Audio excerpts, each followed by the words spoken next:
आज चाहिँ फिलहाल म भुटान जाँदै गरेको।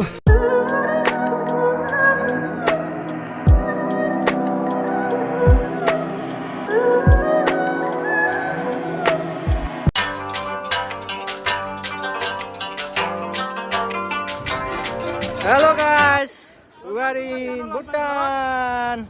Welcome to Sonam Sherpa's YouTube channel.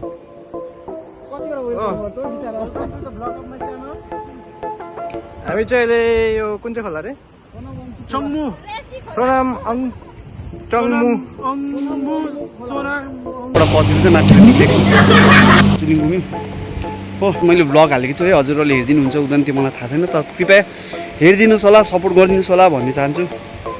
किन हामी पनि सानोतिनो भ्लगर भए तापनि हाम्रो सब्सक्राइब अब हामीलाई पनि इच्छा छ नि त अलिकति आफ्नो मतलब च्यानललाई 1K सम्म पुर्याउने नि अलिकति भए पनि हेर्नु कस्तो अनुभव हुँदछ भन्ने एउटा अनुभव चाहिँ साँच्न चाहन्छु नि। त्यही भएर हजुरहरूलाई जतिसक्दो मेरो भ्लगलाई सब्सक्राइब गरिदिनुहुन्छ भने पूर्ण आशा लिएको छु। सब्सक्राइब गरेर बेल आइकनलाई दबाइराखिदिनुहोस् होला। अन्त के कस्तो लाग्छ मेरो भ्लग, यो हुन्चुलिङभित्रको जति पनि हाम्रो यो सिनहरू देखाएँ के गर्नु कसो भने त्यसको अलिकति हामीलाई विवरण दिनु होला भन्न चाहन्छु हजुरहरूलाई हो। अहिले चाहिँ फिलहाल यतिमै राख्दैछु। उयो मलाई साह्रै एकजना केटीले साह्रै हेरेँ म बोलेको उयो पर हो नकलले। अन्त यतिमै राख्दै हजुरलाई म अर्को नेक्स्ट जग्गा देखाइदिनेछु। अहिले यहाँको त सबै देखिसक्नु भयो है, यस्तो छ जग्गा हो। अहिलेलाई यतिमै भ्लग समाप्त गर्दैछु। हामी यहाँबाट निक्लिन आँटेको अब। धन्यवाद। प्लिज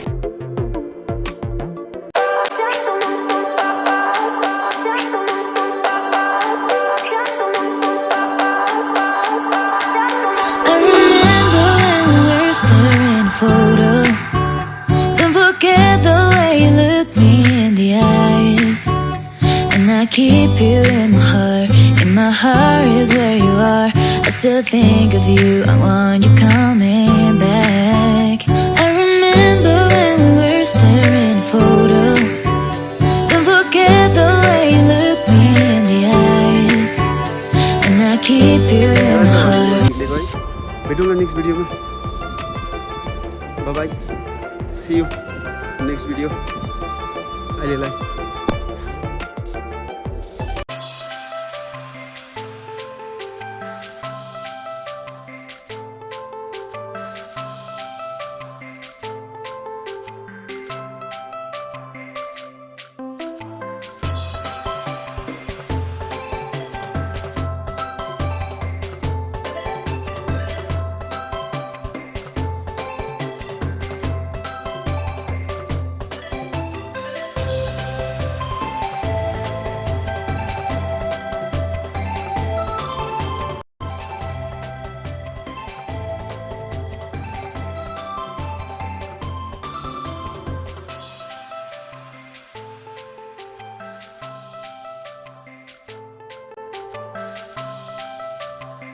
रिन्जिङ भने मैले कार्डमा देखाइसकेँ, टिकटमा देखाइसकेँ कहाँको भनेर। हामी उनीहरूको छौँ चारजना।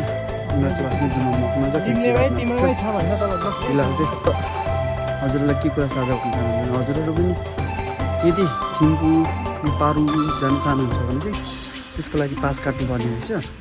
पास काट्नुको लागि चाहिँ तपाईँले पर हेड एकजनाको 1200।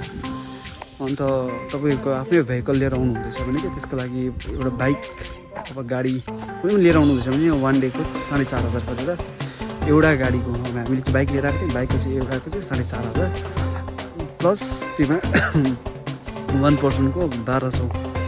त्यहाँदेखि प्लस त्यसमा गाइड पनि दिनुपर्ने, अब मतलब लिनैपर्छ अरे कम्पलसरी। त्यो पनि रेजिस्टर गाइड गर्ने चाहिँ। अन्त त्यो मान्छेलाई लिएर चाहिँ जानुपर्ने क्या। अन्त त्यसको लागि चाहिँ तपाईँ फेरि माथि पारू गएर चाहिँ ब्याग हुनु नसक्ने अरे, त्यहाँ गएर स्टे गर्नैपर्छ अरे एकदिन 1 नाइट। त्यहाँदेखि भोलिपल्ट पनि फर्किनु पुरै लेट हुन्छ अरे नि त। अन्त त्यही कारणले गर्दा चाहिँ हामी नजाने भयौँ। अन्त आज गएर 5 घन्टा यहाँबाट मात्रै रुल्सहरू पनि कडाइ छ यहाँ। प्लिज अब स्पिड चलाउनु पनि ओभरटेक गर्नु नपाउने त्यो रहेछ सिस्टम। अब हामीलाई त थाहा थिएन। अन्त हामी चाहिँ बुझ्यौँ। अब नेक्स्ट टाइम आउँदा चाहिँ हामी प्रिपेयरमा आउने। अझै हेरिदिँदै गर्नुहोस् होला। Stay tuned. Neat and clean. खास हाम्रो एरियामा यस्तै भइदिएको भए हाम्रो मान्छेहरू पनि यतिकै सचेत र सफाइ अभियानमा भनेको जत्तिकै गरिदिएको भए त्यत्तिको हुन्थ्यो होला नि हाम्रो एरियाहरू पनि नि। अब गाउँघर कस्तो छ त्यो त थाहा छैन। यहाँ जति पनि फुन्चुलिङ भयो, हामीले जति पनि एरिया हेऱ्यौँ सबै सफै थियो। हामी जुन जग्गा घुम्नु गएको थियो त्यो जग्गा पनि अब राम्रो सफै थियो। त्यतिको त सफै हो हाम्रो हेरुमा त। अब जुन हाम्रो गाउँलाई हेरेर र यो जग्गालाई हेर्दा चाहिँ धेरै अन्तर क्या। त्यो हामीले जुन घुम्नु गयो त्यो पुल र त्यो हाम्रो गाउँलाई हेर्दा चाहिँ बरु यो जग्गा त्यो जुन घुम्नु गएको थियो त्यो जग्गा चाहिँ सफा थियो क्या। हाम्रो गाउँको मान्छेले कस्तो छ भने जहाँ पाए त्यहीँ खाएर फ्याँक्ने डस्टबिन। अब डस्टबिनको कुनै युटिलाइज छैन। अब कुनै चिजको उयो छैन, भ्यालु छैन क्या।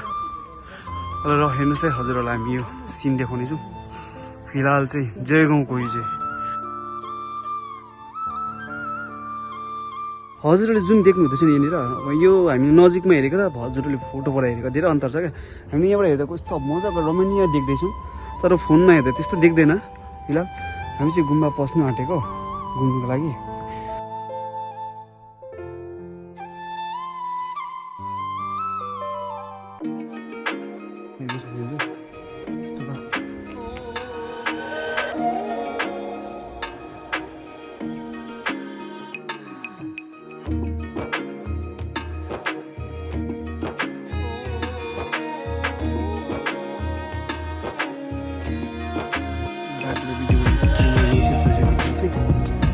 बाहिर चाहिँ गर्नु पाउने घरका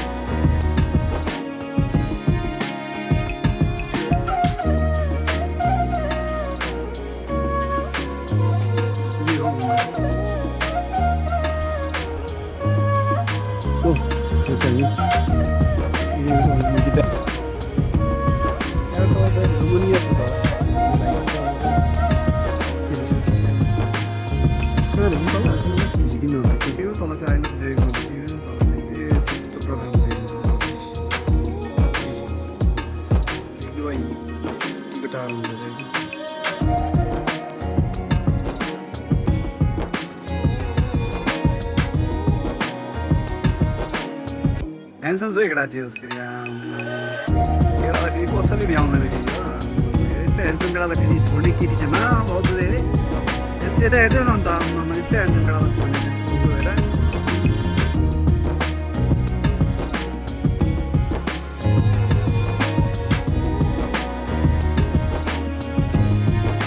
राम्रो छ एकदम राम्रो लाग्यो।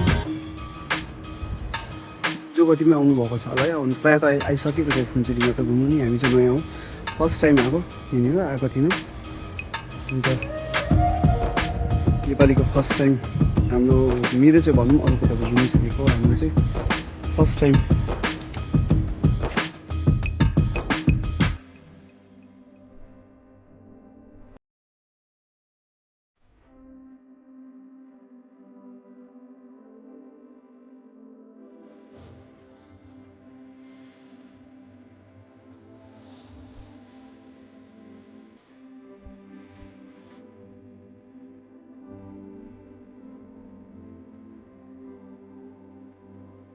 ओके, फिलहाल चाहिँ हामी एउटा निक्ल्यौँ, घुमिसक्यौँ, हेरिसक्यौँ जग्गा आयो कस्तो छ के छ।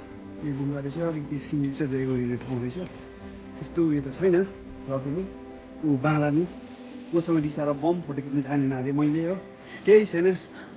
यो बाँधानीले मलाई किसिम भन्यो, म मन दुखाउँदिनँ, म चित्त ठुलो भएको मान्छे हो। बुद्धले कसरी के भन्यो भने केही नभन्नु भनेको छ मलाई। अब यस्तो फोटो क्लिक गर्ने एउटा यस्तो हुनुपर्छ कि तरिका फोकस गरेर गर्नुपर्छ। त्यो खिचेको र नखिचेको के फाइदा? खिच्यो भन्दा खिच्यो अन्त ब्याट्री पनि सक्छ। त्यो ब्याट्री सर्ने चाहिँ तिनजना नै हो। खिचा राम्रो खिचेन त त्यो 4-5 वटा खिचेर एउटा राम्रो हाल्ने के फाइदा? उसलाई राम्रो चाहियो फोटो त हो नि त, फोटो हो बस, रिमेम्बरको लागि फोटो हुन्छ नि त। भोलिपछि त्यही फोटो पनि च्याति हेर्छ त सच्ची। रिमेम्बरको लागि जस्तै फोटो होस् तर रिमेम्बर हो नि त। अन्त फोटो हो, तिमी मान्छे हो तर मान्छे नै हो नि त। अन्त बापरे ल, कसको बुहारी चाहिँ हुन्छ कि त्यो तिमी मैसँग हो लास्टमा। मैसँग भरै मस्त जोक मारा रे यहाँ हँस रे हल्का